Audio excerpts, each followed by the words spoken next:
Hello, I'm Alex from Ani Best Recaps, and I'd love to tell you a story.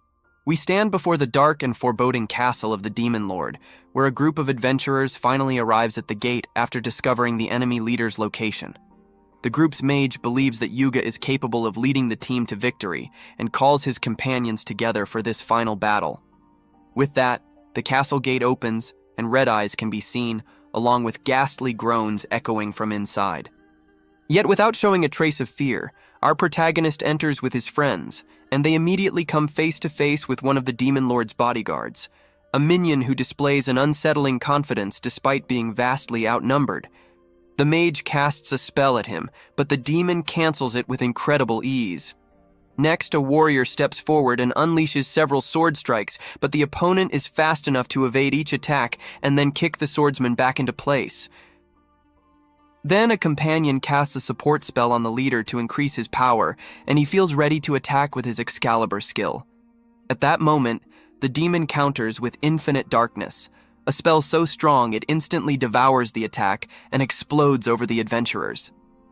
After taking such overwhelming damage, the young man wonders if this is the end as he slowly closes his eyes, and I have to say the anime already caught my attention here because of the sheer power gap. Meanwhile, the demon approaches the group and is left speechless by the beauty of the priestess. At that moment, one of his subordinates asks their captain if they should finish off the enemies and the superior jolts, remembering he had ordered the minions to stay hidden. The three underlings notice their leader staring strangely at the girl, but he insists he is only deciding what to do with the four adventurers. The minions assumed they would eliminate the humans, but the captain instead orders them to dump the enemies in a nearby village, and as the beautiful priestess is carried outside, the demon feels the sadness of parting with such a woman. A month later, one of the Demon Lord's right-hand men asks Yoki how many times those unbearable heroes have tried to get past him, and the captain answers Lord Zakal that he has been challenged exactly 13 times. Zakal says those heroes are worthless if they keep losing to someone like him, then bursts out laughing, triggering laughter from the other demons around him. The Demon Lord asks why the Guardian hasn't killed the heroes, and he explains that useless people like them aren't worth the effort. If that's the case, the Lord says he'll let the subordinates handle it, but knowing they won't be able to defeat the heroes and not wanting to kill that beautiful girl, the guard promises he'll take care of it. Upon leaving the throne room, the man thinks to himself that the heroes' lives will be in danger if he spares them again. Ironically, the captain is strong enough to hold off the entire quartet alone, but they certainly have enough power to defeat the Demon Lord. In any case, while he reflects on the situation, the entire world is being controlled by his master, and it's best to resolve this before those humans truly find themselves in hot water. The next day, the group returns to challenge the Guardian again, calling Raven to attack with a new strategy. The leader forms a duo to corner the opponent, but the enemy is too strong to restrain and ends up slamming both of them into the wall. Seeing that things look bad, the priestess runs to heal her allies and tells Makana to hold the foe off as long as possible. To make sure the demon stays away, the sorceress fires her strongest spells, but none of them work, giving the unwanted guests a small break. The antagonist waits for the girl to heal her friends before delivering a threatening speech. Once back on his feet, the hero asks Cecilia to buff him, and once she does, he uses Excalibur again, this time gathering a far greater amount of energy in hopes of finally defeating the biggest obstacle. After the skill detonates on top of the demon, the boy watches closely to see the result, but as the smoke clears completely unharmed, the guard asks when these humans will finally understand they cannot defeat him. The hero replies that they must bring down the Demon Lord at any cost. In that case, the Guardian demands they leave the priestess in the castle, and then he'll let the others pass. Naturally, the leader refuses, but Makana tries to convince him otherwise because they have no chance against this man, and as difficult as it is, someone must choose between the life of one girl and the life of the entire world.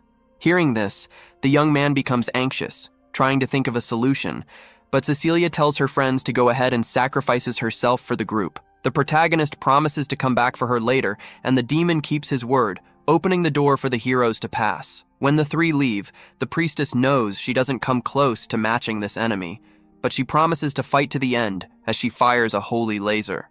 The demon absorbs the attack and quickly raises his hands in surrender, saying his name to the human. She asks why anyone would introduce themselves to someone they are about to kill, and he explains that if he really wanted to kill her, he would have done it long ago. In truth, he gathers courage to confess that he fell in love with her from the first moment he saw her, and so he invites her on a date. Terrified by this bombshell, Cecilia screams and apologizes to the man. Thinking that was a no, the captain concludes he has no chance and starts planning his self-immolation for later. Meanwhile, assuming the demon is pretending to be nice so he can strike from behind, the priestess tries to attack first as he turns around, but she gives up when she notices that he truly isn't trying to resist. She asks him why, and he says there's no reason left to live after being rejected by the one he loved. Besides, even if he stays alive, all he has to do is remain inside that room to protect the Lord, and he doesn't even have permission to go out. Cecilia accuses the demon of lying, because all demons are cruel, including their leader. The boy explains that he may look like a monster, but he was actually reincarnated from another world and is human on the inside. Since that's the case, the girl asks why he serves the demon lord if he could defeat him with his vast power. Our guy explains that if he did that, he would be appointed as the next lord, something he doesn't want. Because of that, he spends his life confined every day with no chance to do anything. What he wanted was to put an end to his own pathetic life, but that changed when he met the priestess, who gave him the feeling of what it truly means to be alive for the first time.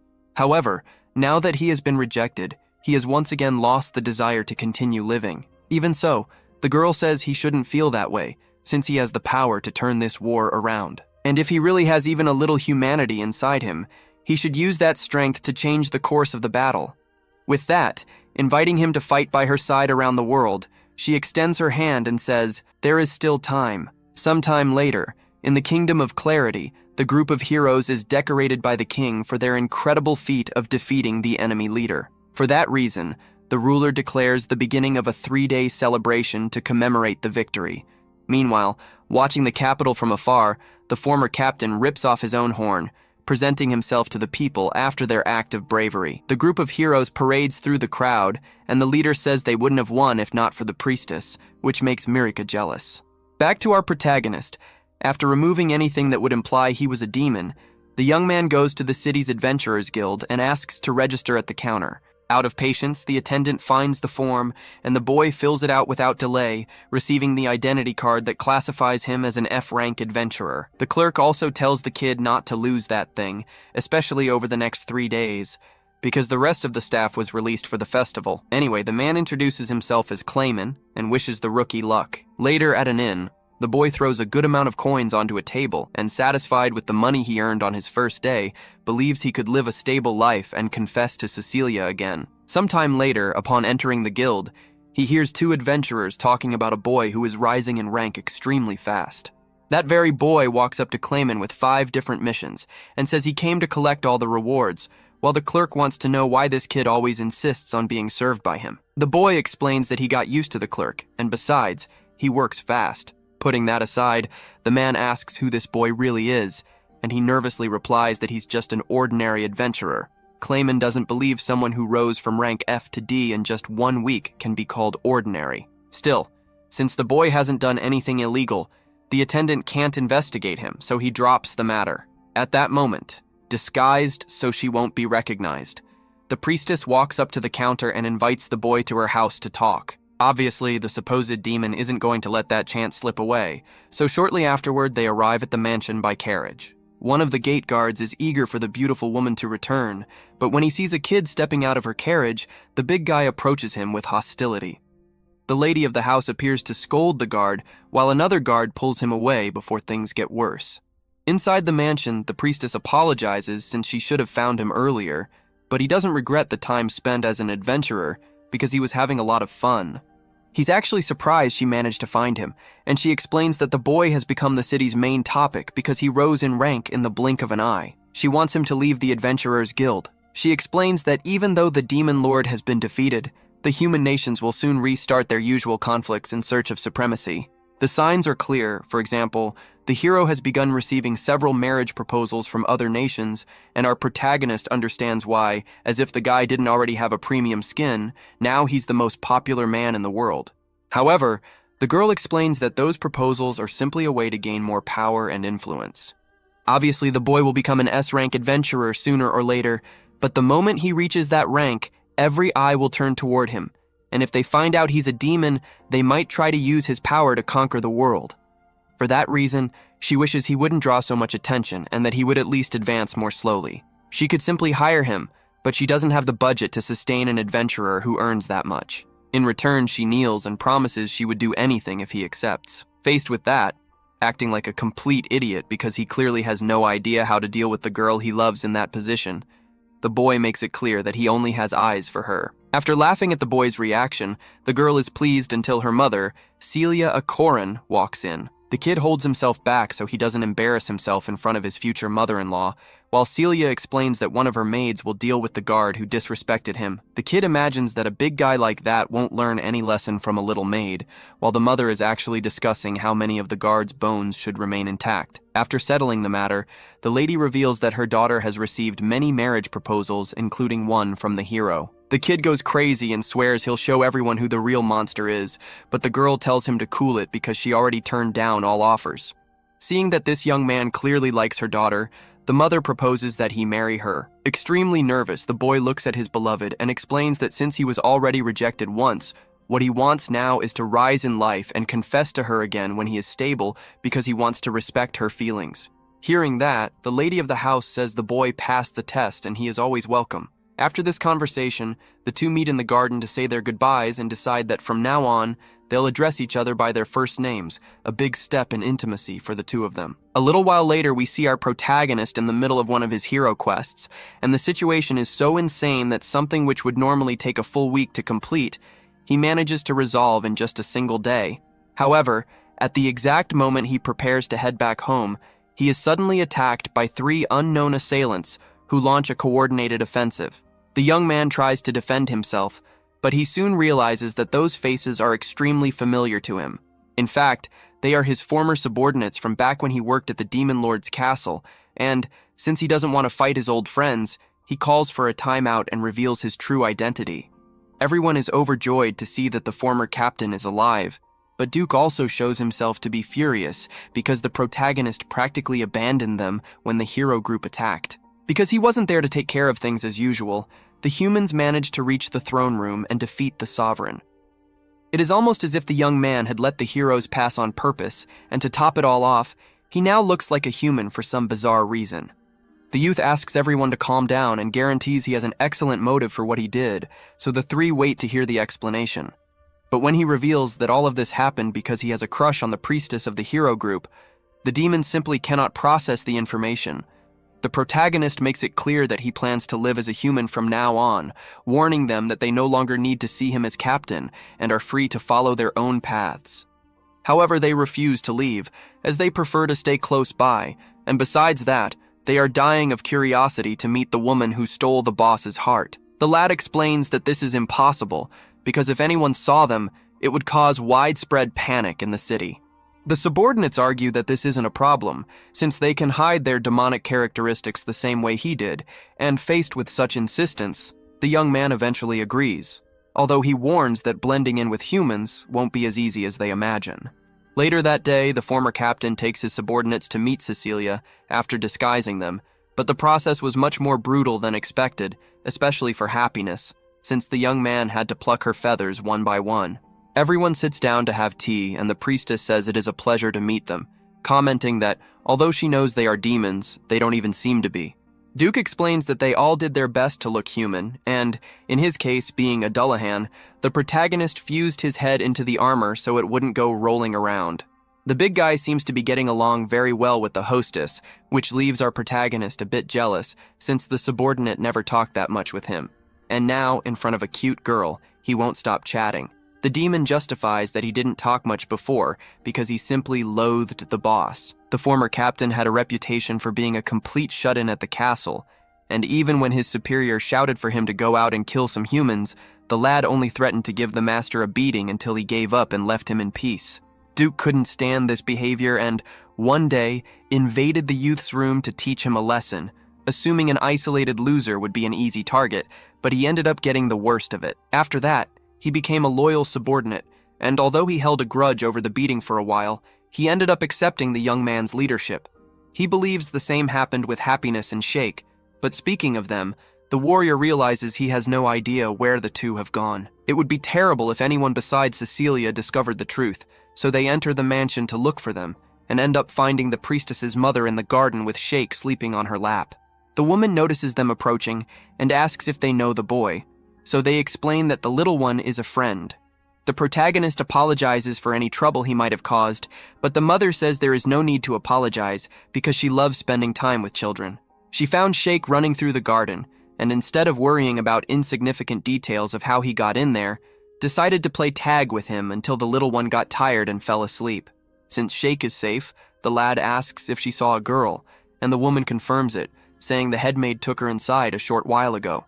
Sensing the smell of trouble, everyone runs into the interior of the mansion, and they are surprised to see Happiness being trained in perfect maid etiquette. Sophia explains to the group that she was just finishing the training of the new employee, but Cecilia informs her that the young woman is not a maid, but rather a friend.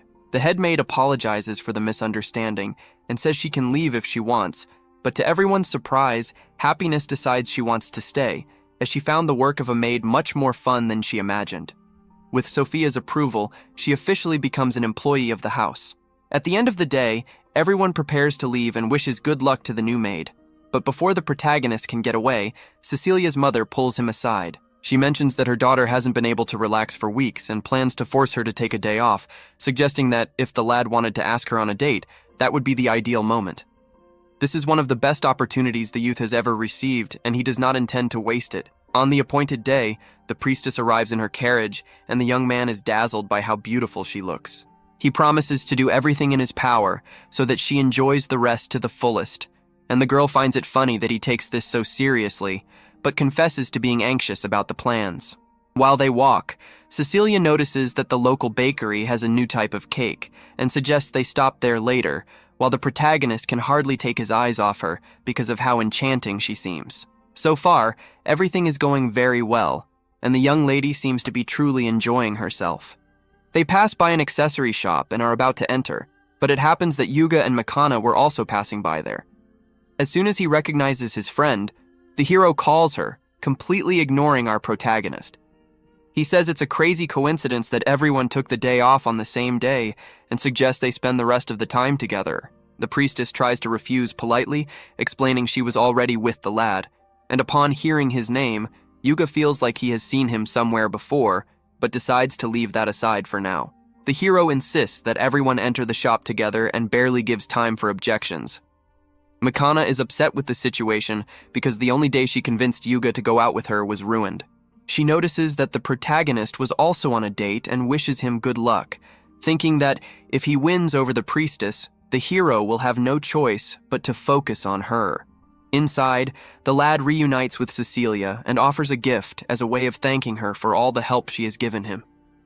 Yuga sees the scene, and jealousy hits hard, causing him to shove himself between the two and say he wants to choose gifts for everyone, clearly trying to outperform the rival. The protagonist chooses a necklace he thinks will look great on the girl, while the hero just picks the most expensive pendant in the shop because he doesn't know what else to buy. While trying to make her use the accessory, he accidentally knocks off the young lady's disguise and, without the hat and glasses, everyone in the shop instantly recognizes the members of the hero group. They are surrounded by fans and chased down the street, which causes our protagonist to be separated from Cecilia. While trying to find her, he ends up bumping into Sir Raven, who is being cornered by a group of girls and looks very uncomfortable. The lad decides to help and distracts the crowd by pointing in Yuga's direction before pulling Raven into an alley. After losing the fans, the youth expected at least a thank you, but the warrior remains in silence. However, when he is leaving, Raven asks him to wait, and the protagonist immediately understands the reason for such silence. His voice sounds exactly like that of a teenage girl. The knight avoids speaking in public for fear that they will laugh at him, but the lad guarantees he won't mock him after all. Everyone has their insecurities. Raven feels relieved to find someone understanding, but soon the protagonist remembers he needs to look for Cecilia and runs off. The rest of the day passes without further problems, but the next morning, the youth discovers that the priestess has come down with a fever due to stress. She was already close to her limit, and having to deal with that crowd was the last straw, making the young man feel guilty. Cecilia's mother explains that he doesn't need to feel that way, as it is just a mild cold and her daughter isn't mad at him, but on the other hand, She is furious with Yuga and intends to have a serious conversation about boundaries with the hero. In fact, the hero tried to visit her as soon as he heard the news, but the maids kicked him out at the gate. The mother suggests it would be good for the girl to see a friend during recovery and asks the lad to go visit her. Sophia takes him to the room and announces he is there, which makes the priestess enter a panic and ask him to wait outside while she tidies things up. The head maid guarantees there is no reason for concern, because she already put away all of the mistress's toys, but hearing this out loud is even more embarrassing for the young woman. The lad enters and sits beside the bed, apologizing for what happened, but the girl says she doesn't blame him. However, she says that if he really feels guilty, he can compensate her by going out on another date as soon as she recovers. The protagonist is stunned because he just received a direct invitation and celebrates with such enthusiasm that he ends up shouting, which makes Sophia enter the room and kick him out politely so as not to worsen the patient's condition. On the way home, he notices Raven walking nervously toward the mansion and gets curious. The knight admits he is trying to build up courage to confess to the girl he likes, since she was the only one who didn't laugh at his voice. The lad encourages his friend, saying he is tall, handsome, and famous, and since the girl already accepted his voice, he has great chances of success. Raven realizes he is right and decides to go ahead with the confession, leaving the protagonist proud. However, it soon clicks that the knight is going exactly to Cecilia's house, which means the lad may have just created more competition for himself. Our protagonist tries to convince himself that Cecilia would never accept such a sudden confession from Raven, but the ghost of insecurity hits hard because, after all, they were in the hero's party together, and there is always that chance that romantic moments happen during their travels. He starts panicking again, but at that exact moment, he sees the red-haired swordsman walking back from the mansion completely shattered emotionally. The poor guy genuinely believed that the worst she could say was no, but he was dead wrong, and now he just wants to go home and rethink his life in the shower. Seeing his friend so dejected gets the former general curious, so he goes back to the house and asks Sophia if she knows what happened when the redhead came over to open his heart. The head maid tells him that the knight did indeed come there, but from what she saw, his goal was to talk to happiness. And this information hits our protagonist like a critical hit because he had no idea that the guy's target was the demon maid. He decides to go talk to his subordinate, and when he finally finds her, he asks if she spoke to a red-haired guy a little while ago. The girl confirms the conversation, so the youth explains that the man is actually one of his friends, and she looks surprised by the revelation. The protagonist continues the interrogation by asking if it is true that the swordsman confessed his feelings and what she could have said to make him so upset. The young woman hesitates for a moment, but eventually reveals that when she was asked out, she immediately said that it was absolutely impossible. Being rejected like that would hurt anyone's feelings, so the former captain understands why the poor guy was in such deep depression. However, if the girl doesn't like him, there is nothing to be done. Yet she confesses that she actually does like him, but before the boss could ask what she meant by that, the little one runs off. Later that night, the young man calls a meeting with the rest of his subordinates to discuss what is going on with this complicated relationship. The other two have no idea who this suitor is supposed to be, so the leader clarifies that it is the swordsman from the hero's party, and as soon as he says this, Duke flares up in anger, demanding to know why the captain would set up a colleague with a human. The youth explains that he wasn't the one who introduced them and that he has no idea how they met in the first place, but that is not the point. He tells everyone about the confession, and the big guy assumes the girl must not have taken it well, since most humans she dealt with in the past were either trying to capture her for her feathers or were strange types with furry fetishes, which was terrible either way. That said, Shake doesn't believe the friend hates all humans after all. She willingly chose to work as a maid because she liked the people in the mansion, so she must have been able to tell that the swordsman is a good guy. The next day, the protagonist heads into the guild as usual, but to his surprise, Clayman isn't here today. One of the other receptionists calls the young man over since she recognizes him as the guy who is always talking to the vice guild master. The lad has no idea what she's talking about at first, but she explains that despite how lazy Clayman seems, he really is the vice guild master here. This is a shocking revelation, but right now, the youth is more interested in finding out where he went. Since it is a secret, but our protagonist is friends with the missing man, the receptionist informs him that he was hospitalized after a fight with his wife. Later that day, the former general goes to the hospital to pay him a visit and is shocked by how badly he was hurt. When asking what happened, the injured man explains that yesterday was his wedding anniversary and he wanted to pick out a perfect gift, but he got so focused on it that the entire day went by while he stared at jewelry, and by the time he finally made it home, he had already missed dinner. The wife thought he had forgotten the date, and they got into an epic fight right after. The boy thinks the woman must be incredibly strong to leave him in that state, and the husband confirms this is expected since she is a former A-rank adventurer. The protagonist cannot believe his friend is married to someone of that level, but for the record, the lazy attendant is also a former elite adventurer. It is going to take a while for the wounds to heal naturally, so the young man offers to use healing magic to help, but the man shuts the idea down immediately, claiming that being injured is the perfect excuse to have his wife nurse him back to health with all her affection. Just then, the wife walks into the room and turns out to be none other than Sophia, which leaves our protagonist in total shock. He never could have imagined that she would get married to someone like that clerk, but they seem happy together, aside from the occasional violent misunderstanding. A little while later, the boy prepares to leave, and the head maid thanks him for keeping her husband company. He says there is no need to thank him because it is normal to visit an injured friend, but he takes the opportunity to ask if Cecilia is doing any better today. She tells him that the fever is gone and the girl already feels much better, but she is currently out running errands and cannot be seen for now. The youth asks for suggestions for a good gift to give her since he wants to do something nice, and the employee guarantees that as long as it comes from the heart, the mistress will be happy with anything. The protagonist thanks her for the advice and leaves the hospital. But as he is walking down the street, he starts fantasizing about what it would be like if he and the priestess got married. When he finally snaps back to reality, he realizes he is near the hero's lodging and decides to check on Raven. Upon opening the door, he finds the redhead lying in bed, just as depressed as on the day of the rejection, and he feels bad for the guy, wanting to help somehow. He asks the knight to explain how they first met, and the swordsman tells him it all started on an ordinary afternoon.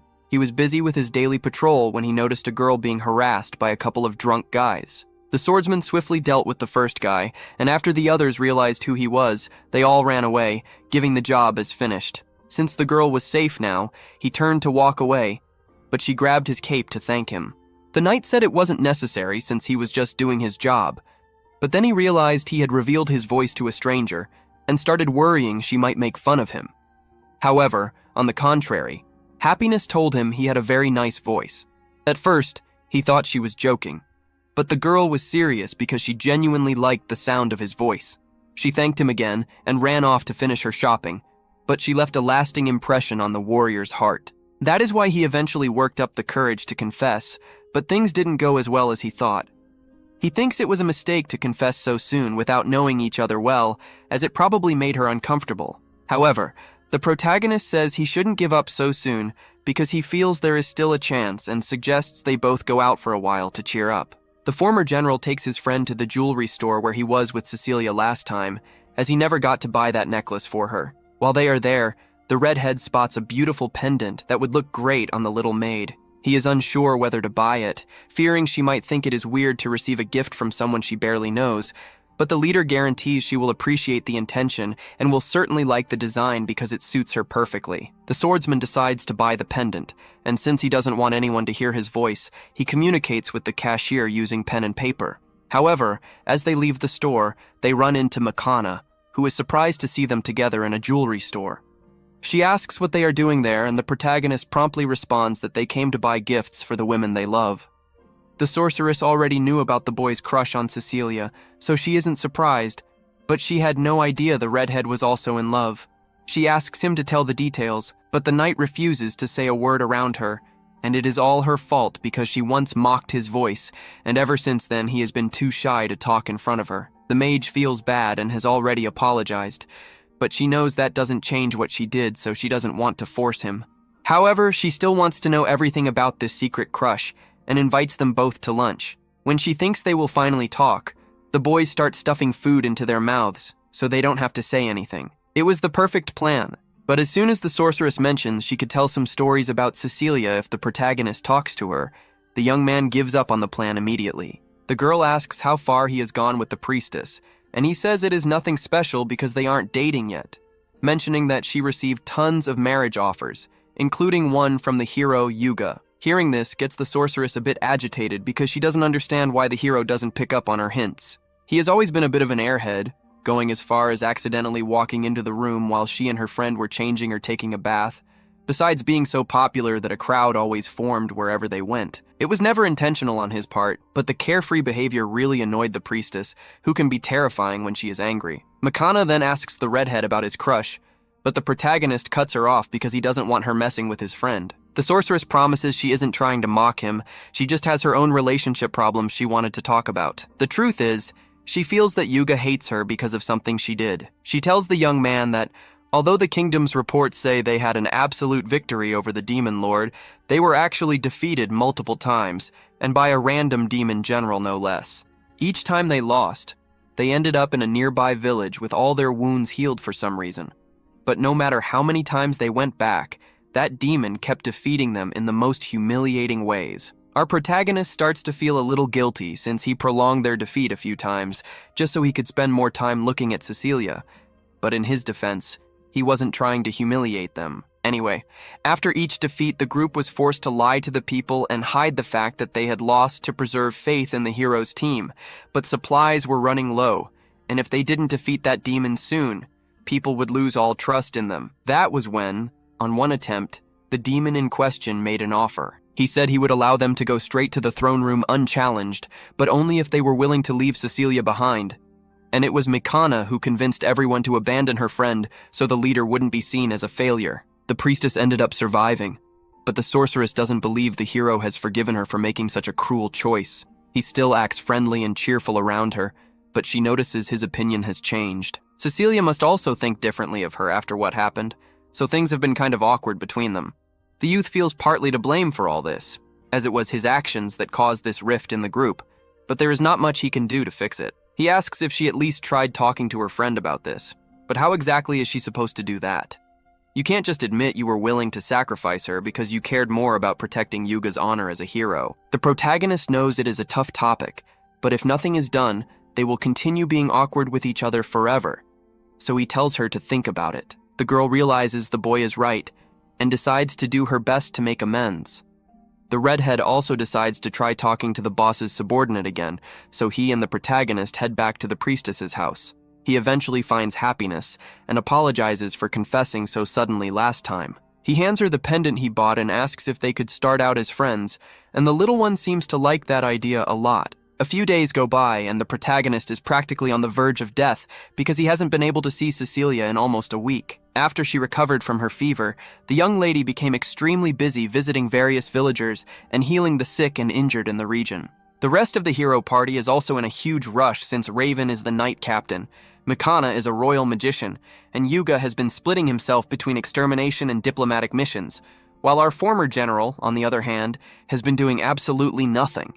Just then, Happiness knocks on the young man's door and says she is there to deliver a message. Apparently, the priestess sent her to inform him that she will be returning home this afternoon, which means he will finally be able to see her again. The youth is absolutely radiant because he feels this is the perfect chance to deliver that necklace he bought since he missed his opportunity last time. However, while walking down the street, a random old lady at a fortune teller booth calls out to him and warns that he will have the worst luck imaginable today. This should be concerning, but the lad assumes it is just a scam and goes on with his day. After all, if he is on his way to meet his beloved, what could possibly go wrong? First, the protagonist goes to one of the local bakeries to buy a gift, but the lady who usually works there took the day off and asked her brother to fill in, and the guy is taking the job way too seriously. The situation gets quite awkward for our hero, so he just orders a few cupcakes and leaves quickly, but as he continues walking, he realizes that all the cakes were crushed by that guy's bulging muscles. The sweets are still tasty, but it is a lot of bad luck that it happened specifically to his batch.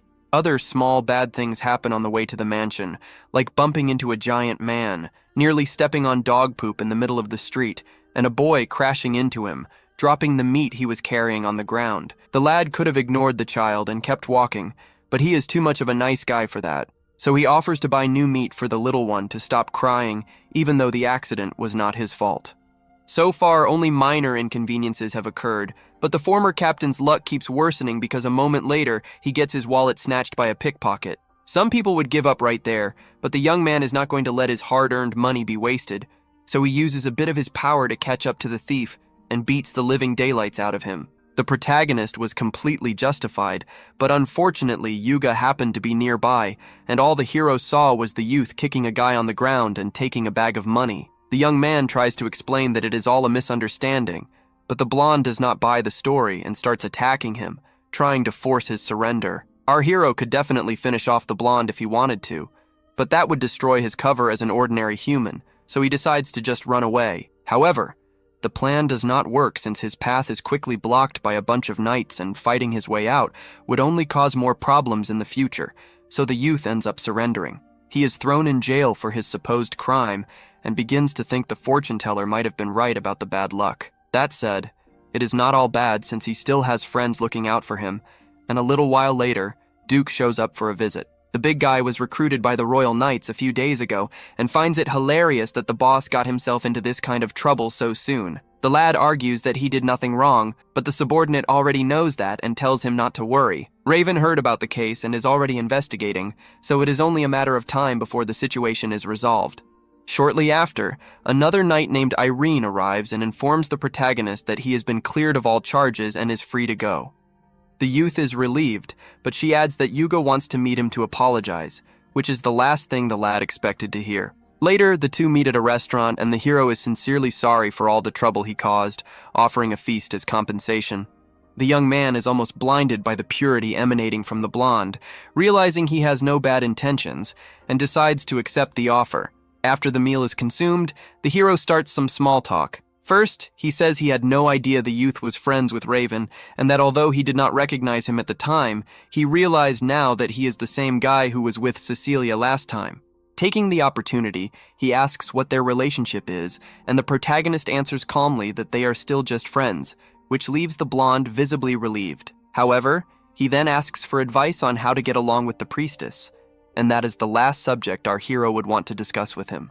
The young man says he and the girl became friends recently, so if the hero wants advice, he should ask someone who has known her much longer, like Manga. However, the blonde claims he cannot ask her because the sorceress probably hates the priestess. The lad is shocked and questions if he heard the mage say this herself, but the hero explains he just knows she does not like her friend. He reveals that during the final battle, the sorceress convinced the team to abandon the priestess and that she would never do that if she did not hate her. The protagonist does not think it is fair for the hero to assume the girl's intentions without talking to her first. He argues that the mage was just as upset as everyone else about leaving her friend behind because she was crying the whole time, but the blonde asks how he could possibly know that if he wasn't even there. The lad still cannot reveal that he was the demon from back then, so he convinces the hero to drop the subject with a foolproof explanation, telling him to just trust his instinct. The blonde does not question further but refuses to accept that the fault was not the sorceress's, because if it wasn't hers, then it means the fault was his, and he could never forgive himself for abandoning his friend. The youth says he needs to stop pushing the blame onto his companions, because if he cannot accept responsibility for his own actions, then he does not deserve to be called a hero. The blonde suddenly starts crying, and the lad thinks he might have gone too far with the shouting, but it turns out the words really help the hero understand where he went wrong. Manga has been his childhood friend for ages and has always been by his side to support him since he became a hero, but he could not put faith in her and chose to believe she abandoned the priestess out of hatred. He doesn't know how to fix things between them, and the protagonist says he can just apologize, as the girl clearly still cares about him, and even if he gets scolded, she will definitely forgive him in the end. The hero is radiant and decides to apologize right now, but he is too nervous to go alone, so he begs the young man and Raven to accompany him. They all eventually arrive at the priestess's house, but the youth is a bit annoyed for being dragged on such a long detour when all he wanted was to visit his beloved. The hero says he just needs some moral support and that they can wait outside while he goes in to apologize. The blonde enters the mansion and runs to the sorceress's room, where he finds her in the middle of changing clothes. But while the girl immediately gets nervous, the boy remains serious and says he has something important to say. He confesses he realized he treated her unfairly all this time, thinking she abandoned her friend out of malice. He knows an apology is not enough to make up for what he did, but he hopes she can forgive him so they can go back to how they were before. The sorceress is truly relieved to know her friend does not hate her anymore, but then remembers she is still in her underwear, not knowing what is worse, the fact that he invaded the room, or the fact that he is completely indifferent to the scene. Anyway, she remains angry about the situation and takes her frustration out on the hero, while outside, Raven and the protagonist just watch what is happening without being able to do anything to help, leaving the blonde to his fate. Our protagonist is finally free to see Cecilia, and on the way, passes the fortune teller again, but still thinks it is a scam and does not stop to listen. The woman does not like being ignored for the second time today, but for some reason, it seems the lad's luck is changing for the better, indicating he must have done a good deed recently. A little further down the road, the youth meets the owner of the bakery, who just found out that most of the cupcakes he bought were crushed by her brother and wants to apologize for that. The lad says it is not a big deal, but she insists on fixing the mistake and offers a new bag of cupcakes. The youth continues his way, but is suddenly surrounded by 3 men in suits, and at first it seems he is in trouble. But it turns out these men are the personal assistants of the little boy from earlier and wanted to return the kindness by offering a bag of meat skewers. Sometime later, the former general finally arrives at Cecilia's house, but Happiness is a bit annoyed because he is very late. He goes inside to finally meet the priestess, who is very happy to see him after so much time. The lad delivers the gifts and the young woman is grateful, although she comments that she has never seen anyone combine cupcakes with meat skewers before. Putting that aside, she offers to prepare a pot of tea so they can share the snacks while they talk, and the youth is surprised to hear that since preparing tea is usually a maid's job. The girl proudly explains that Sophia taught her some household skills recently, so she now knows how to prepare tea properly and can cook without burning the food 70% of the time. After a few minutes of conversation, the priestess finds out that Happiness and Raven became friends, just as the youth met Mikana and Yuga. But speaking of those two, they suddenly hear the hero's voice calling for her. Moments later, the blonde invades his friend's room and says he has much to apologize for, but the sorceress hits him with a punch to get him out of the way, saying he is being too pushy.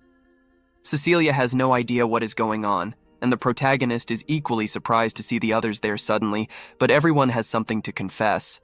The mage goes first and asks forgiveness for abandoning her friend back then. The priestess guarantees that it does not bother her that much, because her life was not the only one at risk, and the others had to face the demon lord alone without a healer to support them. Besides, as soon as the villain was defeated, the sorceress was the first to run back to ensure her friend was all right, followed shortly by Yuga and Raven. The fact that they all ran back to help her, despite the exhaustion of battle, showed the girl that they still cared. Since there was no other choice at the time, the priestess could not blame them for the decision they made. All that matters now is that everyone came out alive, so there is no need for guilt. Later that same day, the couple goes out for a walk and the girl asks if the lad had anything to do with the sudden apologies. He admits he gave a little nudge in the right direction, since the whole mess was somewhat his fault at the beginning, and the young lady is grateful because her friends are finally united again. Feeling this is the perfect opportunity, the youth says he has a gift for her and takes out the necklace he bought. He asks if she is willing to accept it, and she happily replies that she will keep the gift forever, which is a huge relief for the former general, who did not know what he would do if he were rejected. A little while after the events we last saw, Cecilia asks our protagonist to join her on a mission because she received a desperate call for help from a remote village. The young man is more than happy to offer his assistance, but Seek is also present and he is not pleased about that at all. This was supposed to be the ex-general's golden chance to spend some quality alone time with his beloved, but the subordinate didn't want to be left out and found a way to insert himself into the trip, making it already too late to kick him out.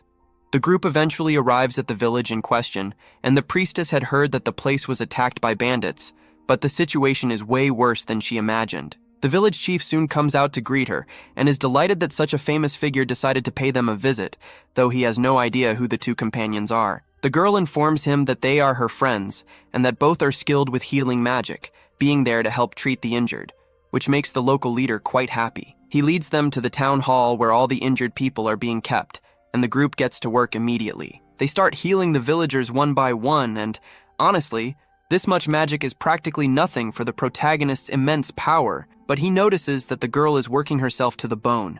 He admires how much she cares about helping those in need, but speaking of the injured, the young man is surprised that there were so many injuries yet not a single fatality among the residents. The chief explains that they got lucky because midway through the raid, the bandits were attacked and forced to retreat. It was a fortunate turn of events, but the ex-general thinks it is strange that someone showed up at exactly the right time to save everyone. At that moment, he looks at the priestess and realizes she is pushing herself way past her limit, so he walks over and asks her to take a break. However, the girl refuses to listen because she still wants to help the people, so the lad is forced to take matters into his own hands and casts a knockout spell on her. He is aware that a random guy knocking out a priestess might look bad, so he assures everyone that she is only asleep and that he just wanted to make her rest. A little while later, the young lady finally wakes up from her involuntary nap and is furious at the protagonist for casting a spell on her without any warning. The young man apologizes but argues that he had no choice because at the rate she was going, she would have passed out from mana exhaustion. The girl acknowledges that she might have been pushing too hard and understands the concern, but she still makes him promise never to use magic on her without permission again.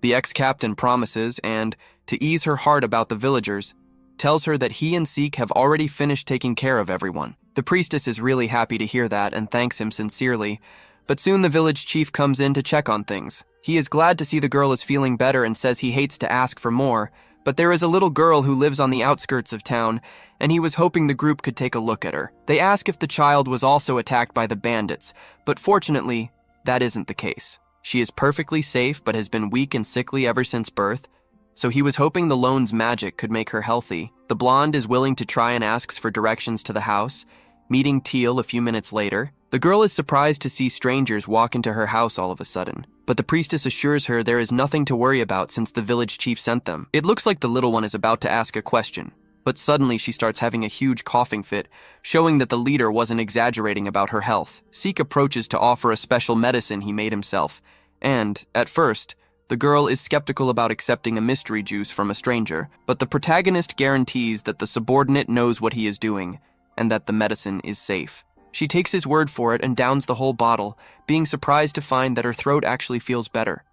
She is very thankful and is sure that the group's arrival must have been a blessing from the guardian deity, but the young man has no idea what that is. Teal explains that the guardian is the statue of a god on the outskirts of town, and tells them that on the day of the bandit attack, she was heading back to the village after leaving an offering at the statue when she felt really sleepy and passed out in the forest.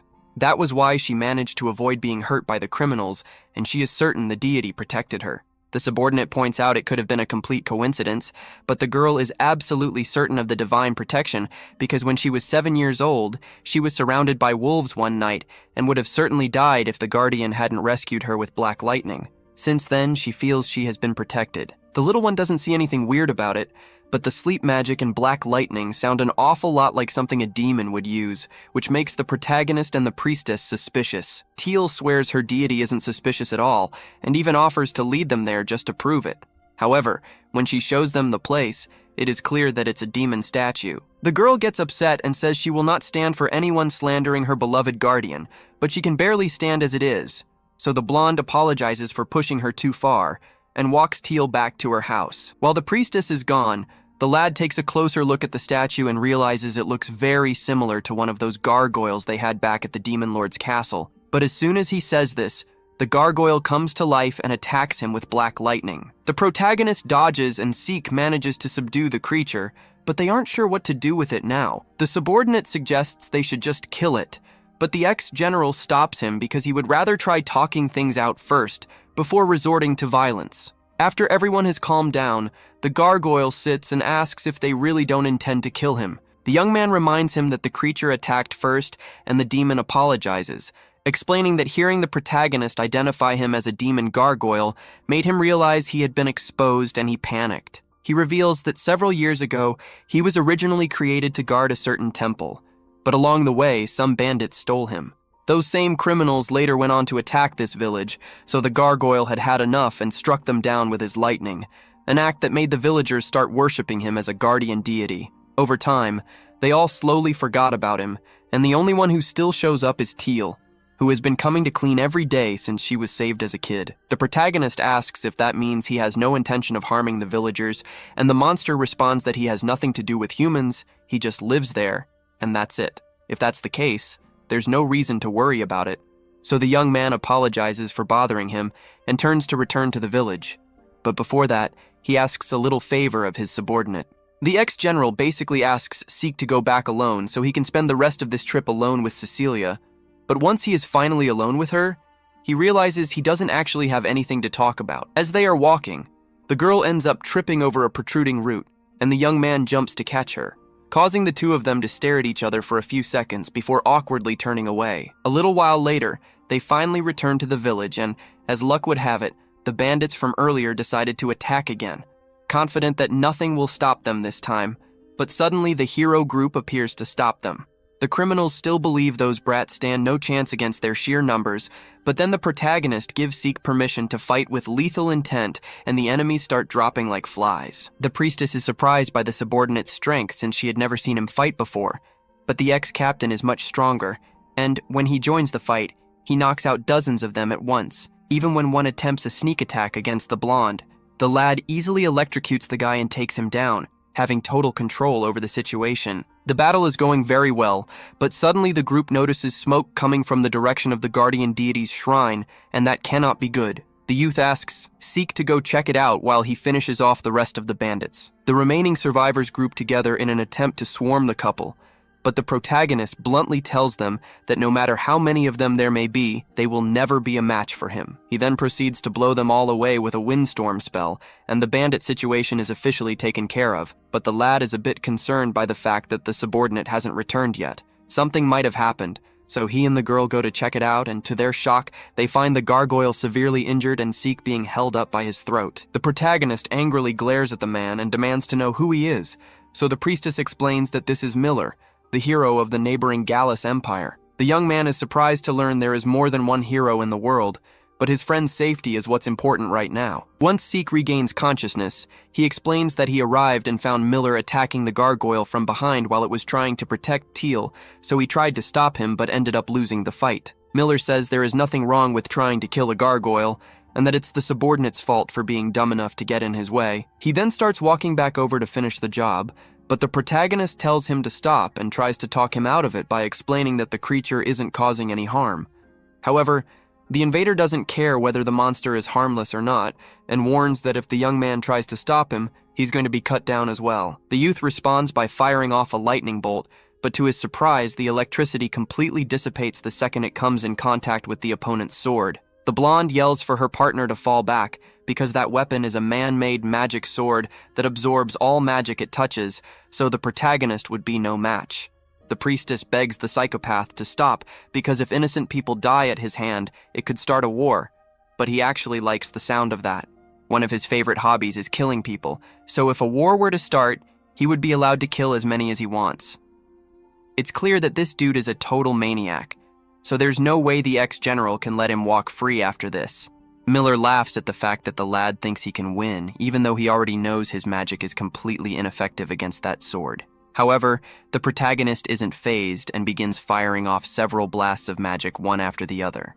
The sword may absorb magic, but since it was man-made, there must be a limit to how much it can hold. After unleashing a bunch of his most powerful spells, the young man eventually hits that limit, and the sword shatters altogether. The lad then uses a wind spell to punch the enemy into a tree, and it looks like he has been defeated, but Miller still had one last trick up his sleeve and threw a magic spear at the hero. A trick like that would never work on the protagonist, who easily dodges it, but the gargoyle was right behind him. The spear was headed right for the creature, but at the last second, Teal suddenly jumped in front and took the spear to the chest. That wasn't what the killer was expecting, but he still finds it really amusing that the girl would sacrifice herself to save a demon. The protagonist turns back to Miller and tells him he won't get away with this, but the coward already has an escape plan ready and fires a bunch of arrows at the lad's friends, forcing him to create a shield to protect them. During this time, the culprit manages to sneak into the forest. The ex-general blames himself for letting the enemy escape by relying too much on his magic, and all that anger building up inside him causes his true demon form to come out. This is a form that Cecilia has never seen before, so she is worried that he might have lost control. But right now, there is only one thing on the young man's mind, and that's to beat the living daylights out of Miller. He flies into the air to start tracking him, and the second he locates him, pins his head to the ground and proceeds to kick him through a couple hundred trees. The maniac cannot believe that a demon this strong still exists, even though the demon lord has already been defeated. But a second later, the protagonist appears behind him to continue the beatdown. Miller tries to fight back, but the youth easily disarms him and knocks him to his knees before dragging him into the air by his neck. He could kill him right then and there, but he knows that's not something the priestess would want him to do, so instead, he just drops the body and lets him take his chances with the water. The ex-captain eventually returns to Teal's house, where he finds the blonde waiting for him. He asks how the others are doing, so she tells him she was able to heal the girl and the subordinate, so they both survived, and confesses she is really glad he came back in one piece. Cecilia invited little Teal to work as a maid in her home, ensuring the girl has a safe place to stay. But in the midst of that, our priestess and the protagonist were summoned to the castle for a matter of extreme urgency. As he kneels before the king, the lad confesses to being a bit nervous, fearing the monarch might be an insufferably arrogant jerk like the Demon King. But to his surprise, the sovereign is actually a very chill guy. He is not one for formalities, so he cuts to the chase and explains that he heard how the two chased off the hero Miller and the bandits attacking the village of Dagaz, and thus wants to grant them a reward for their efforts. The blonde tells the king she wants nothing, which is exactly what you expect from a saint, so the sovereign looks at the young man and asks if there is anything he desires. Our hero informs him that he has a great desire, but says it is something even a king could not grant. This makes the monarch curious, since few things are beyond his reach, and when questioned, the lad blurts out that he wants to win the priestess's love. He did not think much before saying that out loud, and now the girl is dying of embarrassment. A little while later, they return home, and she starts yelling at the young man for causing such a scene in front of the king. The boy apologizes for the mistake, but the girl's mother finds the whole situation hilarious and decides to use the moment to tease the lovebirds. Aqua tells the protagonist that he needs to reflect on what he has done, so for the next month, he is prohibited from seeing the blonde. This is worse than a prison sentence for the former general, but he is not the only one panicking. Even though she is embarrassed, the saint cannot imagine going a whole month without talking to him and tries to convince her mother to change her mind. The mother-in-law relents a bit and cuts the time down to 2 weeks, but still insists on the separation and orders Happiness to take the young man away. The subordinate complies and starts dragging her boss out, but as they pass through the halls, they spot Seek sitting in the garden alone, with an expression of deep sadness. The protagonist assumes this has to do with what happened with Miller and the fact that the subordinate was not able to protect anyone, but since he does not know how to cheer him up, he just goes home for now. There, he finds Teal taking care of the gargoyle, who is living at his place because the priestess's mother did not allow the girl to bring him into the mansion. Happiness warns that the little one needs to get back to work, and they prepare to leave, though Gar is a bit worried that the girl is pushing herself too hard considering her condition. Alone, the hero lies on his bed and thinks about what to do now that he cannot talk to his beloved. Since he spent most of his days at her house, he decides to go to the guild the next morning and ask for as much work as possible so he does not die of boredom. About half a month passes, and the lack of the young man is hitting the blonde hard as she finds herself subconsciously making cups of tea for him even though he is not there. Her mother is enjoying every second of watching her daughter's longing and starts teasing her, asking who the second cup of tea is for. The saint turns completely red and lies that she was waiting for her mother, but everyone knows that is not true. Aqua mentions that the deadline is almost up and confesses she is curious about what the young man has been doing to pass the time. Meanwhile, the protagonist has just returned home after pulling an all-nighter to finish all his missions. He is excited because he will finally be able to see his beloved soon, but the gargoyle interrupts him for a serious talk. The monster returns to his original form, and the lad notices that the creature's body is falling apart. The wounds caused by Miller were much more serious than they seemed, and he estimates he has only a few days to live. The Guardian's only wish is for the young man to look after little Teal when he is gone. The protagonist does not understand what he is talking about, since the girl seemed stable, but the monster, who has watched over her since childhood, feels that something is not right with her. The lad promises he will look after the little one, but interrupts the death drama by saying he intends to save his friend's life no matter the cost. The creature thanks him for the sentiment but warns that there is no more time, which does not stop our hero from trying. He immediately runs to talk to Duke about remedies, and the knight explains that gargoyle disintegration is an easy thing to solve, as you just need to feed the monster some magicite. The lad is shocked that he did not realize the solution was that simple, and runs off to find the mineral without hearing the rest of the subordinate's explanation, which will certainly bring problems in the future. Upon leaving the knight's hall, he realizes he does not even know where to find this item, but before he can investigate, he hears the blonde screaming his name with a desperate voice. She explains that Teal is in a very bad state and needs urgent help. The young man rushes to the mansion and finds the girl in bed with a high fever while Seek tries to prepare a medicine. Her condition worsened quickly due to overwork, and the available medicine only serves to alleviate the symptoms. They need twilight grass to cure her, something that only grows in regions rich in mana. The protagonist offers to find the herb, and the saint goes with him, which he appreciates greatly, especially since he still needs to find the mineral for the gargoyle. At the merchant guild, they discover that everything is out of stock, which is the worst possible news. However, while they are trying to think of what to do, Clayman appears to pick up a request form and overhears the conversation. He tries to convince the lad to accept a mission involving a monster in a magicite mine, where the grass happens to grow as well. The boy and the blonde accept the mission, and Sophia decides to go along, both to support her husband and to ensure little Teal recovers. It takes 2 days to reach the mining town, and the maid orders everyone to rest as the monsters are active at night and the target is an extremely dangerous mutant rock eater. The creature is resistant to magic attacks, and the request requires bringing back the entire hide, so the best option is to immobilize it. The next morning, everyone is ready, and the protagonist is surprised that Sophia intends to fight in her maid uniform. She says she feels fine that way, but the real reason is that she loves the fact that Clayman thinks she looks cute in that outfit. As they enter the mine, they spot the monster devouring minerals, and the lad tries a lightning spell, but the beast ignores the damage. Clayman explains they must attack from the inside, so he will use his shikigami to protect his wife as she jumps into the beast's mouth. The couple fully trusts each other, and the protagonist and the saint put all their effort into trapping the rock eater with ice and magic chains. With the monster immobilized, Sophia jumps inside to destroy its guts. Unfortunately, the creature creates several smaller eaters that are also immune to magic, forcing the lad to fight with his fists to keep them away. Without the protagonist maintaining the ice spell, the larger monster breaks the chains and knocks the priestess down. The youth runs to her side to protect her, but the beast freezes in place because the maid has started hacking it apart from the inside. The monster dies, and the Vice Guild master is relieved to see his wife emerge unharmed.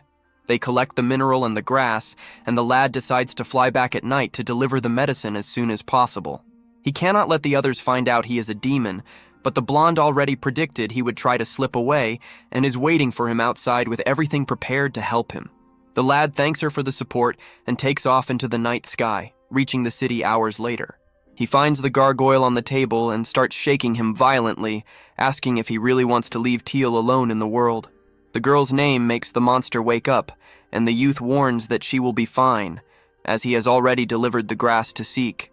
While stuffing the gargoyle's mouth with magicite, the young man notices a claw mixed in with the stones, but before he can identify it, his friend starts to glow and is completely healed.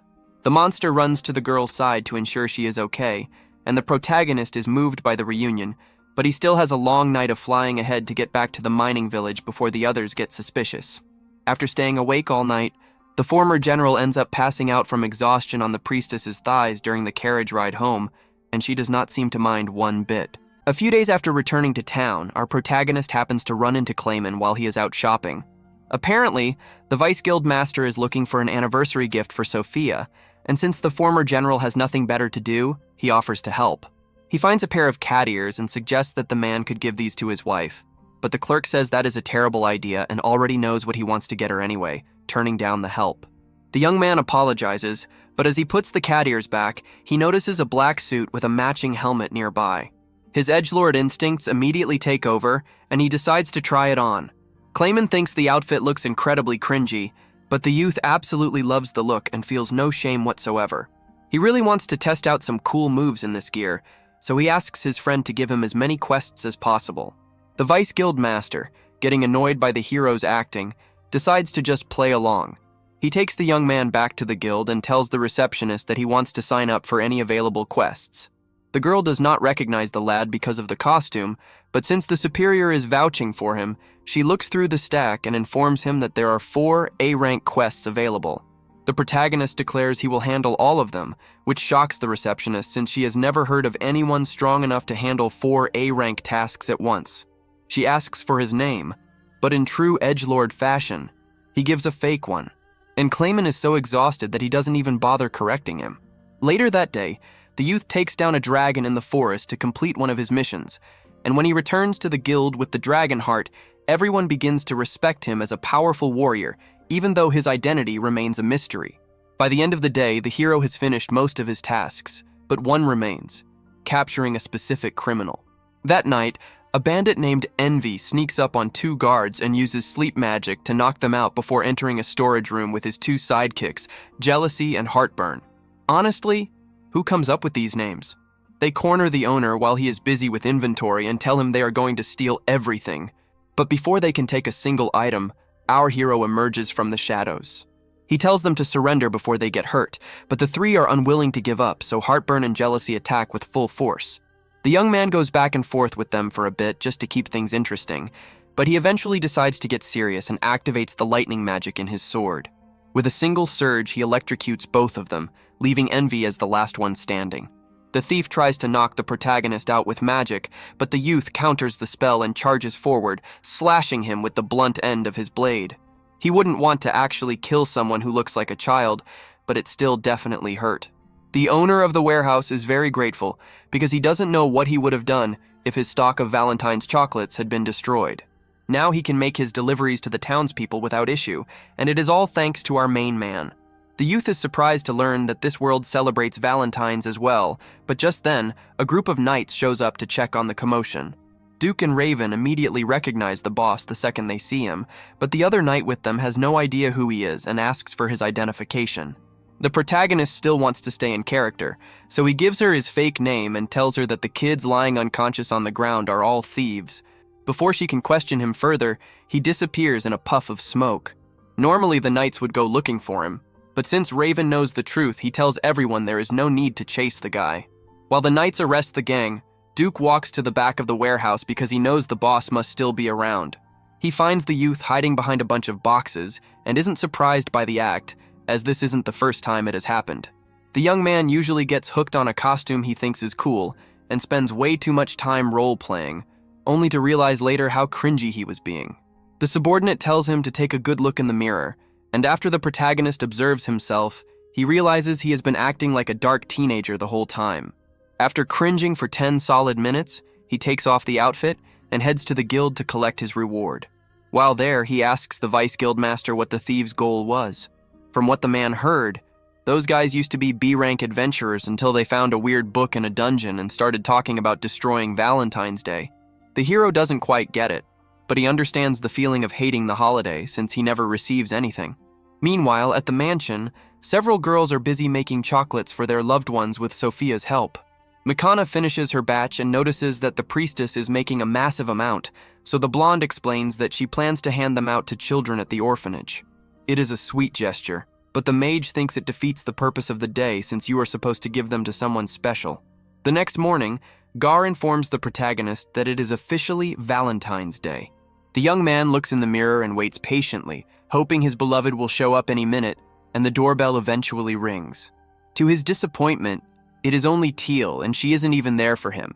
She brought special magicite chocolates for the gargoyle. The hero decides to give them some privacy and heads to the guild, but moments later, Clayman walks in carrying a box of chocolates from Sophia. When he opens them, everyone is blinded by the sheer amount of love and care put into the gift. The husband is over the moon with joy, and the protagonist gets so jealous that he runs into the city to avoid being reminded of his loneliness. Unfortunately, he sees nothing but couples everywhere. He tries to talk to Duke, but he sees his subordinate receiving chocolates from a female knight, which makes him feel even more isolated. He even spots Raven receiving sweets from Happiness, which makes him even more upset. Later, the young man sees a huge line of women near a cart and learns they are all waiting to give chocolates to the hero Yuga, which is the final nail in the coffin for his pride. Manga happens to pass by, and the protagonist asks if she is there to drop off sweets for the blonde. That was her original plan, but she is having second thoughts because she thinks her cooking isn't good enough. The youth tries to cheer her up, but Yuga himself shows up and surprises the mage. The blonde hero says he just wanted to make sure her chocolate was the first one he received. The girl is happy to hear he values her gift most of all, but she is still worried because the result looks a bit messed up. The lad says it doesn't matter and accepts the gift anyway. When she pulls out the chocolate, it looks like it has been sunbathing since the dawn of the universe. Our hero doesn't know what to say because that thing is clearly a biohazard, but Yuga doesn't care and eats it all in one bite, claiming he really enjoyed the flavor. Since he is a terrible liar, he must be telling the truth. A little while later, the protagonist goes to the mansion to see why he hasn't received anything, but he only finds Aqua and Seek. The mother tells him he is out of luck because her daughter is in town giving chocolates to orphans. The youth falls to his knees in despair, and the woman feels bad for him, so she offers him some of her own chocolates. At first, the lad tries to refuse since he only wants them from the priestess, but he is desperate enough to take what he can get. Moments later, Duke runs over to warn that Envy just broke out of jail and is going on a rampage. The thieves are riding a giant monster that sucks up all the chocolate in the city to ruin the day for everyone. Yuga tries to talk them out of it, but Envy refuses to listen to a handsome guy who gets tons of candy all the time. The monster tries to squish the hero, but he moves out of the way just in time. Soon, our protagonist arrives and realizes the situation is serious. He climbs onto a roof and tries to convince the villain to stop, saying he understands the pain of not receiving chocolates. Well, technically he got some from a friend's mom, but that's embarrassing to say. The bandit tries to squish the hero, but the youth jumps onto the monster's arm and knocks out the sidekicks. The leader moves the arm to throw him off balance and fires a fireball, but the young man counters with his own magic, and the two get locked in a duel. The villain asks why the protagonist doesn't hate the day as much as he does, and the hero responds that he still has hope that the girl he likes will give him chocolate. This makes the thief burn with rage, and he blasts the protagonist away before sucking up all the chocolates in the area, including a box the priestess was holding. Seeing this, the young man realizes that box was likely meant for him, and losing it makes him so mad that he stops holding back and fires a bolt of lightning straight at the enemy. The surge incinerates the magic book, causing the monster to crash. Yuga catches the villain just in time, but discovers that Envy is actually a girl. She caused the destruction because the boys she liked refused her gifts, and she felt her love was worthless. The blonde hero tells her that isn't true, and that he is happy to receive chocolates from anyone who puts their heart into it. This melts the girl's heart, but the protagonist is once again sidelined despite doing the hard work. He falls to the ground in defeat since no one is paying attention to him, but his beloved could never forget him. She approaches and hands him a Valentine's bag she prepared. The youth is thrilled, though a bit disappointed to see she gave bags to many people, including Seek and Happiness. However, when he looks inside, he realizes she gave him a cake in addition to the cookies, and since no one else got a cake, it must mean she considers him someone special. A few days go by and our protagonist receives a new mission from Clayman, being informed that the Merchants Guild would like to hire him to protect some important cargo. Lately, they have been targeted by thieves, and many of their goods have been stolen. So they want the young man to prevent future crimes and, if possible, recover what was taken. The former general isn't at all interested in the task initially, since it would require a trip to the port city, but then he realizes that port cities have beaches, and beaches mean he could have some fun with Cecilia. He gets excited instantly and accepts the job without hesitation. However, when he goes to invite his beloved, he suffers a major disappointment because she informs him that she cannot go due to being completely swamped with work. Instead, the priestess asks Happiness to accompany the lad. The young man is very discouraged, but he understands that it is all his fault for not checking the blonde's schedule before accepting the contract, so he decides to just suck it up and finish the service as quickly as possible. At that moment, he notices that his subordinate is carrying something new on her back, and upon questioning her, the girl explains that it is a weapon made from the feathers she plucked from her own body. The youth gets the point, but he begs the maid to stop striking strange poses in public because people might start looking at them in a bizarre way if she keeps that up. The protagonist notices that the girl has been very cooperative about accompanying him, which is a bit out of character for her since she usually avoids this kind of effort. But he soon remembers that he also invited Raven, so she probably only accepted to spend time with the knight. As soon as the redhead arrives, the harpy greets him and he becomes extremely awkward, especially upon noticing that she is wearing the gift he gave her. Shortly after, the departure of the carriage is announced, so the subordinate goes to secure a seat for everyone, and while she is away, the knight asks his friend what is going on because he had no idea the girl would be there. The young man explains that he brought her because she is skilled with magic and very useful in battle. This makes sense to the redhead, but he feels a bit disappointed in himself for not knowing such a fundamental detail about her.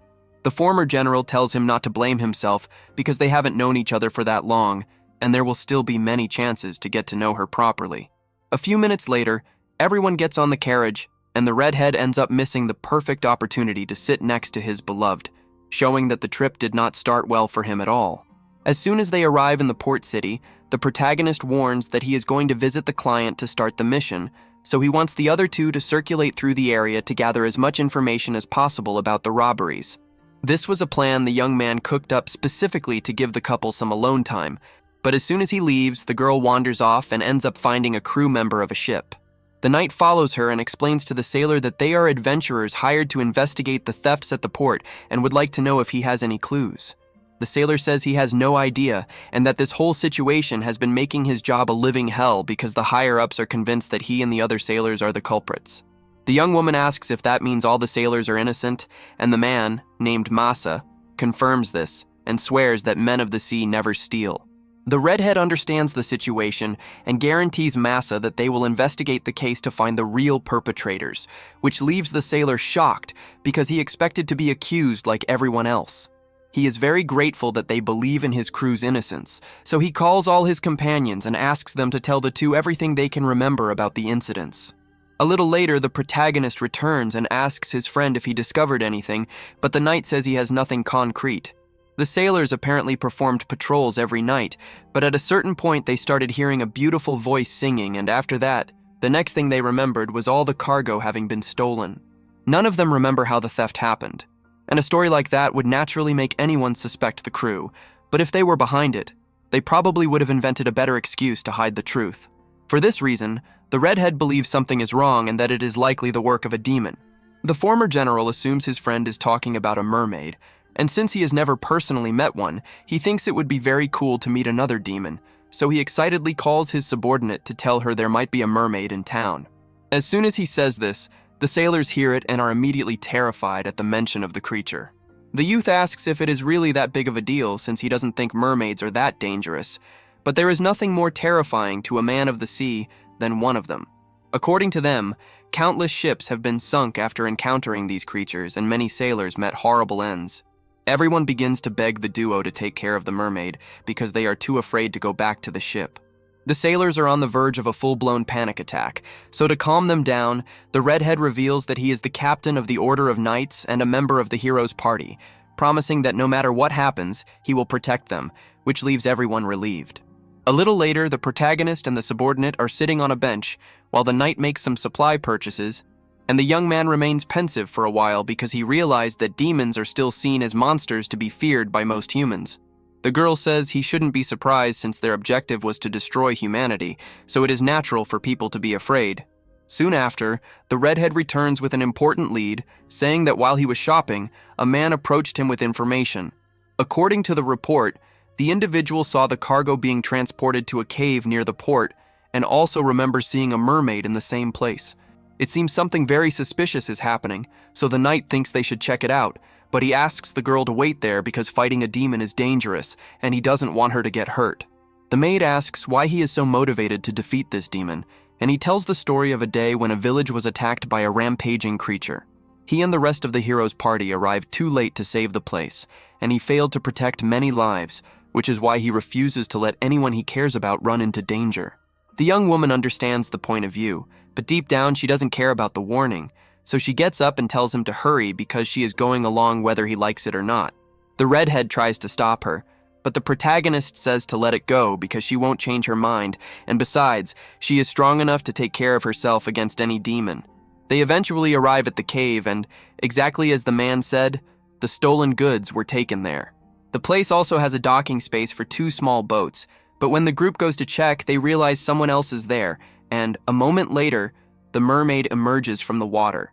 The creature immediately begins to sing in an attempt to hypnotize the group, but everyone manages to cover their ears in time, and the harpy uses her magic to cancel out the rival's song, allowing the knight to close the distance to finish the job. However, as soon as the redhead puts his sword to the mermaid's throat, she begins to cry and says he can kill her if he wants, but she needs help to rescue her friend from the humans who kidnapped her. The knight dismisses this immediately as a shameless attempt to deceive him, deciding to kill her anyway, but the subordinate does not feel comfortable with the direction of things and runs in front of the mermaid to stop him. The redhead keeps his sword raised and orders her to move away because he is not going to spare the demon, but the girl refuses to get out of the way.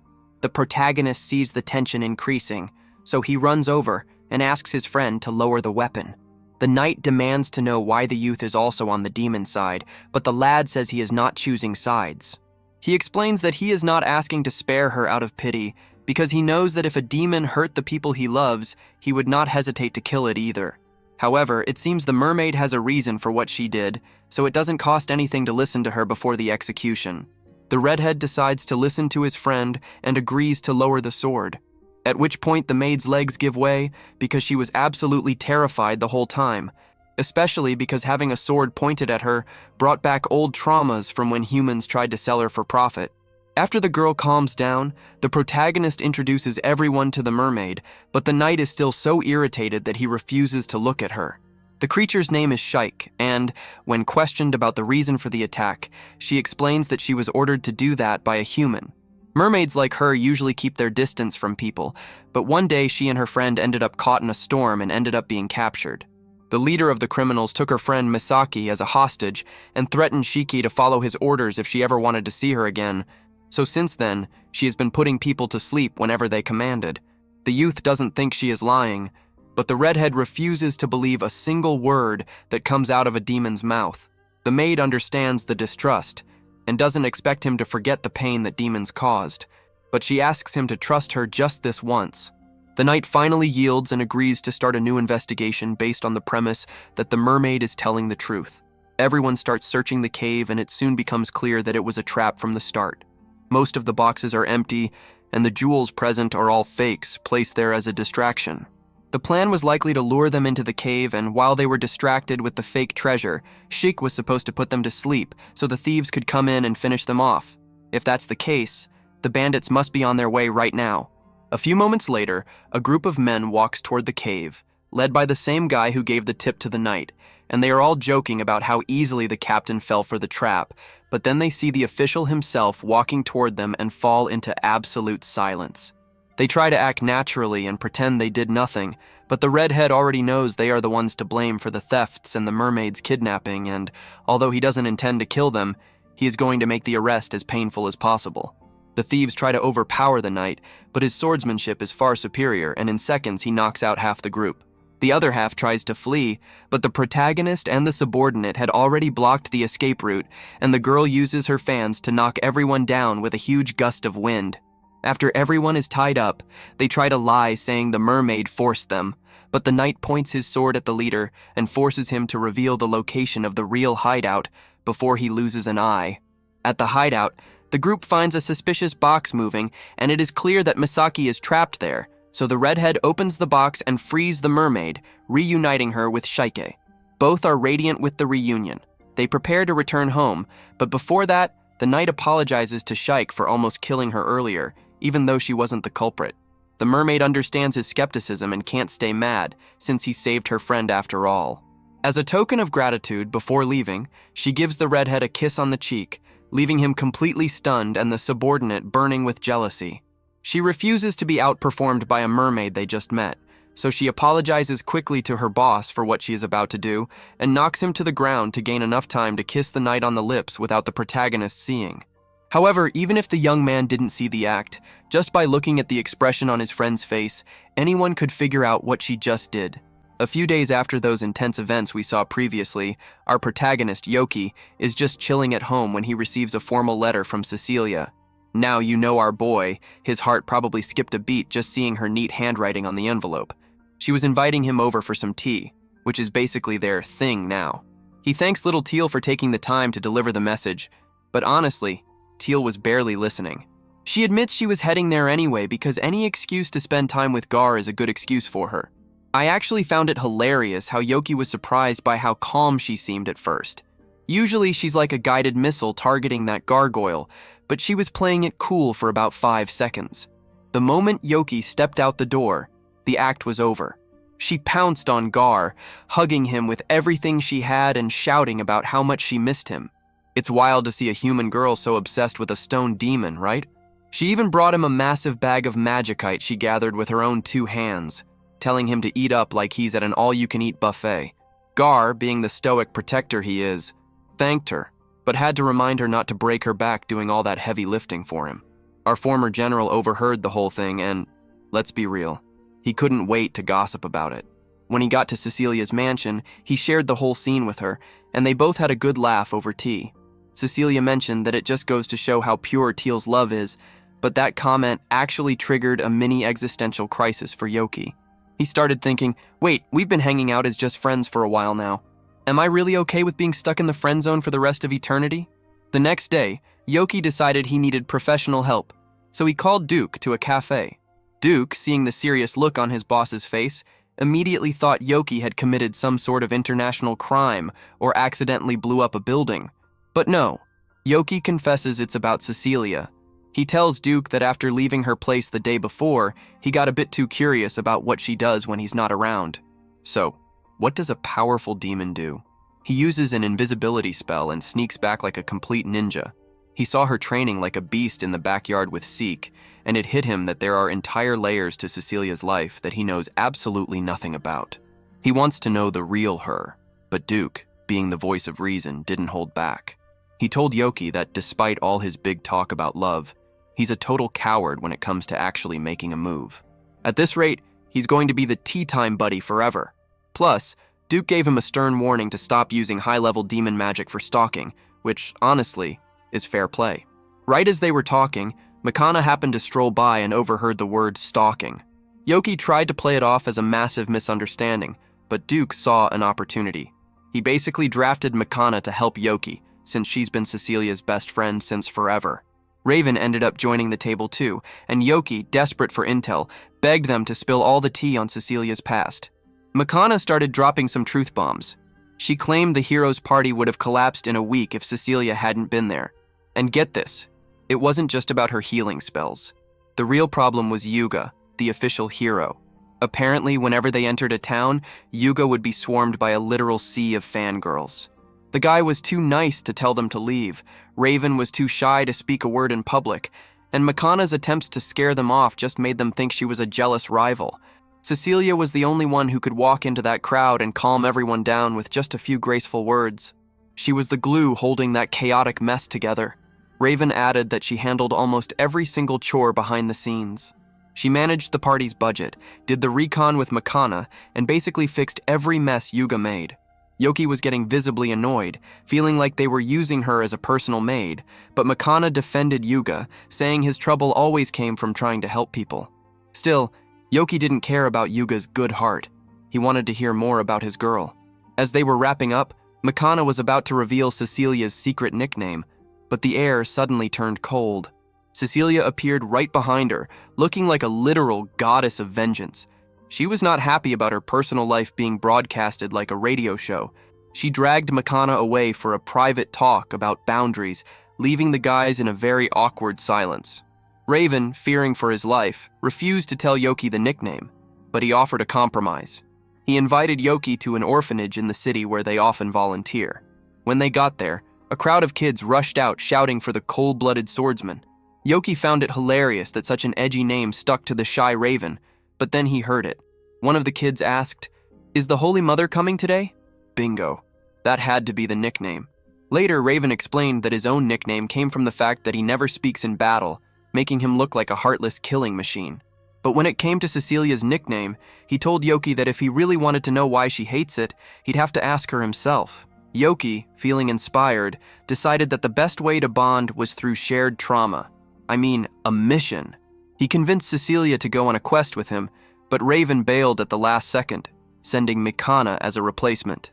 Makana immediately saw through Yoki's plan. When Yoki said he wanted to solo all the monsters to look cool, Makana nearly lost it. She told him that sidelining her is the fastest way to kill the mood. If he wanted to bond, they needed to fight side by side. A few moments later, Cecilia arrived with Happiness in tow, and they headed to a haunted mansion filled with undead. Inside, the atmosphere was thick with mana and cobwebs. When the first wave of skeletons crawled out of the floor, Cecilia didn't hesitate. She unleashed her Holy Ring spell, and I'm telling you, it was like watching a masterclass.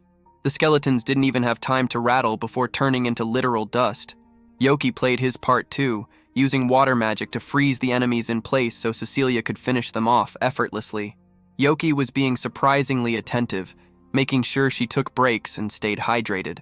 Makana was actually impressed, seeing that our boy might actually have some Rizz after all. They eventually reached the throne room, where the undead king was sitting all high and mighty. Yoki, thinking he was a total boss, kicked the monster's crown off just to show off. But the undead king didn't counterattack with dark magic. Instead, he started panicking, chasing his crown like a toddler losing a toy. It was so pathetic that Yoki actually felt like the villain of the story for a second. Cecilia, being the saint she is, felt bad for the guy. She realized the crown was the only thing he had left of his past life. So, instead of a standard exorcism, she used a high-level advanced spell to send him to heaven with a VIP pass, allowing him to take his precious crown with him. It was a beautiful moment, but that kind of magic is a massive drain. Cecilia was so exhausted she could barely stand. This was the moment Yoki was waiting for. As they headed back, he offered to help her walk, but her legs completely gave out. Without missing a beat, Yoki swept her off her feet in a perfect princess carry. Cecilia was bright red, protesting that it was embarrassing, but Yoki pointed out that the others were already far ahead. Truth be told, she leaned into it and actually seemed to enjoy the ride. Later, during their usual tea time, Cecilia brought up the orphanage. She knew he had heard the nickname and begged him never to call her Holy Mother. Yoki, being curious, asked why, since it sounds so respectful. Cecilia sighed and explained that back in their adventuring days, Yuga would constantly praise her for her cooking and cleaning, telling everyone she was just like his mother. The name started as a joke and just stuck, and she absolutely hated being the group's mom.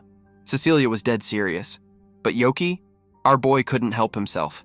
He burst out laughing, realizing that the great saint of the hero's party was basically traumatized by being a housewife for a bunch of messy adventurers. And that's where the episode ends. And I must admit that this 9th episode was absolute gold. Our former general finally realized that winning over a saint takes more than just high-level magic. It takes genuine attention, and of course, a solid pair of arms for a perfect princess carry. Seeing Cecilia get so triggered over being called the group mom was honestly priceless, proving that even legendary heroes have very relatable traumas, like being stuck as the only one cleaning up after a bunch of messy friends. Did you guys like it and want a continuation? Then let me know in the comments if you want the next part. Smash that like button and the hype to support this video, and subscribe and hit the bell icon so you don't miss any news.